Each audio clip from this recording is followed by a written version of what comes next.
there is some polling that suggests that support for independence is on the rise. And this is interesting because it comes as Professor John Curtis says that he believes that the yes side would be favourites to win a referendum if a second referendum did go ahead. So some interesting ruminations, as you say, about what could happen in the constitutional debate when that cranks back up again.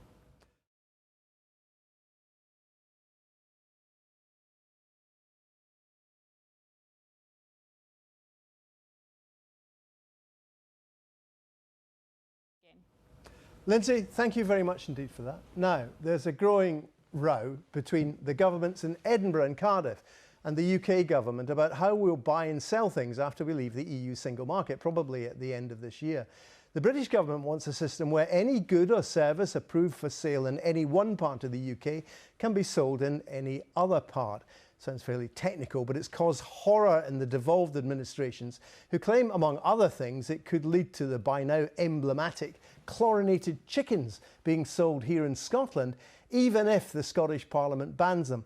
Well, I'm joined now by Mike Russell, who you're probably used to thinking of as the Brexit Minister, but who now rejoices in the title of Government, Business and Constitutional Affairs Secretary. Well, Mike Russell, let's start with this chlorinated chickens, which have become almost an emblematic issue for some people. You seem to be suggesting they could end up being sold in Scotland, even if people in Scotland or the Scottish Parliament doesn't want them. There's no doubt about that. That's what the proposals clearly say. That is, of course, why these proposals are being made by the UK, because they want to be able to do bad trade deals with other countries, because those are the only trade deals left to them. And to do so, they want to make sure that neither the Scottish Parliament or the Welsh Parliament or the Northern Irish Parliament can interfere with that. But that won't just be bad for consumers, that'll be very bad for business. Okay. It will put Scottish businesses out of business if they go ahead. Right, but the white paper says quite explicitly the UK government is committed to, and let me just read a bit of it, a ban on using artificial growth hormones in domestic and imported products, and set out that no products other than potable water are approved to decontaminate poultry carcasses. And it goes on to say that any changes to existing food safety regulations would require new legislation by the UK Parliament and the devolved parliaments. Well, that's simply not true. I mean, I have to say... Sorry, that's what the white paper says. Yeah, well, and it's simply not true, because we know, for example, that the US will not do a trade deal without agricultural products being part of it. We know that the UK is weakening upon that. And I have to say, and I don't like to say it, Gordon, but I have to say it, we've heard lots of assurances in the past and they've come to nothing. I mean, Michael Gove told us in 2016, and I quote him, that Scotland would get new immigration controls if the UK voted to leave the EU. That simply wasn't true. So no doubt the UK government says that. I don't believe that was what will happen, and neither do the Welsh Assembly. Right. They believe, government, they believe, as we believe, that this will be a major undermining, not just of food standards, procurement standards, animal welfare standards, a whole range of things will simply be overridden if the UK wishes to overwrite them. Right, but you can see their point of view in saying you're just playing politics with this, because effectively what you're saying is that what the UK government has written in a white paper, which it has now published, is just a pack of lies. Well, I mean, their press release that announced the white paper was headed Government Act to Protect Jobs in Every Part of the UK. Actually, what they're doing is undermining jobs in every part of the UK. And not just, I have to say, not just on this matter. If you look, for example, at the Financial Times leader yesterday on Brexit and Brexit powers, it said at the end of it that their economic arguments, this is the Brexiteers and the UK government, were and still are a costly and damaging sham. That is the Financial Times, the paper, the global paper for business that says the UK government's proposals are, and I quote again, a costly and damaging sham. And that is true also of the proposals within this paper. They're not even in accordance, which is what they claim they are, with what the EU does. Because in EU regulation, of course, there are exceptions. And we've seen those with things like minimum unit pricing. This white paper says there would be no exceptions. So whatever happens, the Scotland and Wales and Northern Ireland would be overruled. That is, by anybody's definition, a power grab.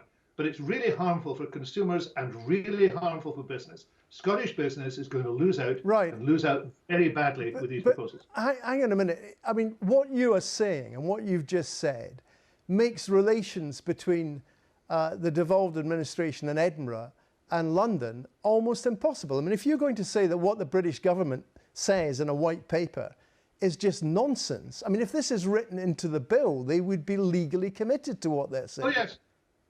I mean, absolutely. I mean, the relationship is very, very difficult. I mean, if you confront a press release like the one that went out on Thursday, which contains things that simply aren't true, it is a very difficult set of circumstances. If you confront circumstances, for example, with the document that was issued on Thursday, I saw at 10:20 on Thursday morning, and there had been a meeting of the Joint Ministerial Committee arranged by the UK for that afternoon without telling us that this paper was coming. Things are very bad.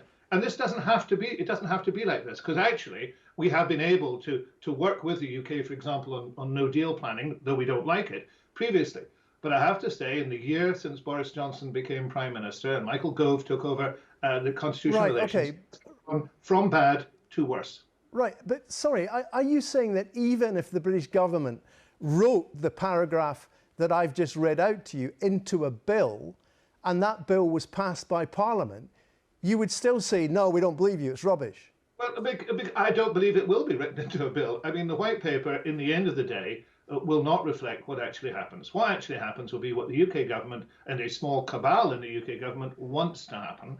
And what they want to happen is to make sure that neither the Scottish Parliament, I've said this before, and the Welsh Parliament are able to thwart the plans to make bad trade deals. And that will be extraordinarily bad for Scotland. Right, but you've got no evidence for that other than the fact you don't like the Boris Johnson government and you're worried about what kind of trade deal they might make with a president who may not be the president by the time they make the trade deal. I would advise you, not for me to tell a journalist what to do, but I would advise you to step back and look at what's happened over the last 4 years. I think you'd find evidence aplenty.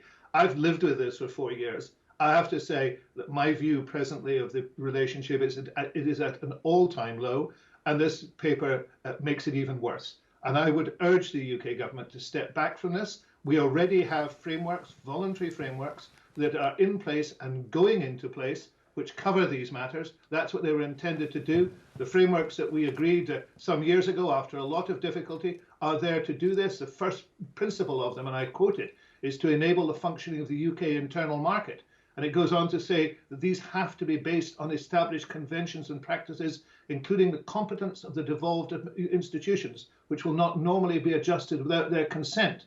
And it goes on to say that whatever happens, then the needs of each territory would be respected as is afforded by current EU rules.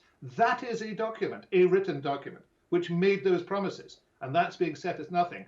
I call that in evidence. Right. Trying to stand back to the best of my ability, I also noticed that you seem to have withdrawn from some of the, not all the discussions about these frameworks, but the discussions about the internal markets. How is that helpful? Well, we didn't withdraw from frameworks and haven't withdrawn from frameworks, so I said on Thursday we now need to review it because it looks as if the UK has withdrawn from the principles we agreed. On the internal market, last year we were told that there would be intensified work on the internal market. And we asked what that meant, and essentially we saw what was coming. And we said, we're not going to take part in this because we are already taking part in the framework discussion. We're already putting in place the voluntary frameworks, and there is legislation that underpins that. Now, the Welsh government agreed to take part, and I think we've seen what's happened. They've just been written roughshod over, and we are not prepared to do that. And I indicated on Thursday, we will oppose this. We will not pass a legislative consent motion. We will fight this in every possible way. This is not on, and it argues very strongly that the only fair deal you will get is as an independent member of the EU. Now, you also have a problem with the body that may be set up to regulate these changes, this internal market. The suggestion is there should be an independent body. You're saying, oh, well, that would just be under the thumb of the British government. But one of the suggestions that they're putting out for consultation in the white paper is that it could be an independent body which is responsible both to the UK Parliament and to the Parliament in Scotland. But that couldn't happen under the current devolution and structure because the Westminster Parliament regards itself as sovereign in a bizarre and medieval view of politics, but it does. So in those circumstances, whatever happens, we could simply be overruled. But we have the arrangements in place. A lot of work has gone in at official level and ministerial level to establish the frameworks which are voluntary. I mean, the question is, why is this being abandoned? And why is it being abandoned in a way that gives the UK Parliament absolute power? There's no need for this. It will be very damaging to business no matter what is done, no matter whatever the Secretary of State says later on. The reality is this will be bad for business. And the Financial Times confirms Brexit is bad for business. So let's step back from this and just say this isn't needed, it isn't wanted, and it is simply an attempt to hem in devolution, because in the current Tory agenda, devolution is right. anathema. Okay, we're out of time, but just in a word, the reality is if they decide to go ahead with legislating these frameworks, even if you withdraw from the discussions and even if the Scottish Parliament says no, there's not an awful lot you can do. Oh, I think there's a great deal we can do, and we will challenge it and fight it in every way. But the ultimate answer to this is to be an independent member of the EU and not to be at the whim of Westminster. You see what happens when you are. Okay, well, I have to leave it there. Mike Russell, thank you very much indeed. Now, listen to that. And joining me now is the Secretary of State for Scotland, Alister Jack. Well, look, first of all, on this, these by now celebrated chlorinated chickens, can you give us an absolute guarantee this morning that in your white paper, and if it comes into law, chlorinated chicken could never be sold in Scotland unless the Scottish Parliament approved? So, yes, absolutely. Chlorinated chicken can't be sold in the UK. Neither can hormone-induced beef. We're quite clear about that. They are illegal products. It's not going to happen. And I'd add to the fact that we're bringing all the EU food standards into UK domestic law at the end of this year in the Withdrawal Act. So, and then we intend to increase our food production standards and our animal welfare standards, which are already, as you know, the highest in Europe. So this is absolute scaremongering from the Scottish Government.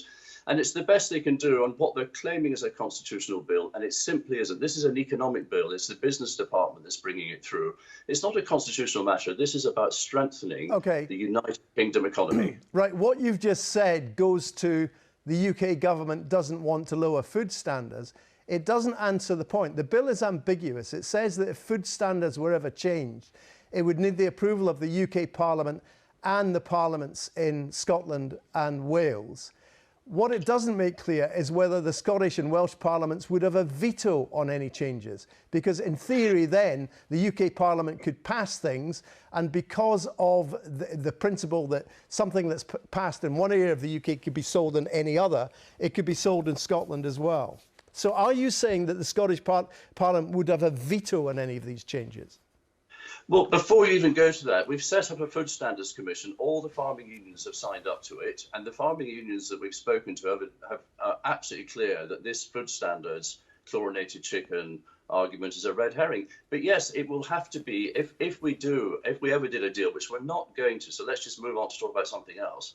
But were it ever to come to pass that a future government did something that on food standards that didn't satisfy the other devolved administrations, there would be, first of all, there would be a bill to go through the UK Parliament for that trade deal, and then there would be consent motions sought from the devolved administration. So and if they didn't consent, it's very clear we are not going to do and this. if they didn't consent, what would happen? This is a confected story. Well, that's what would happen. I mean, we then have to go and get consent motions around changing food standards. We're not going to change food standards other than to improve them, not diminish them. Yeah, see, the problem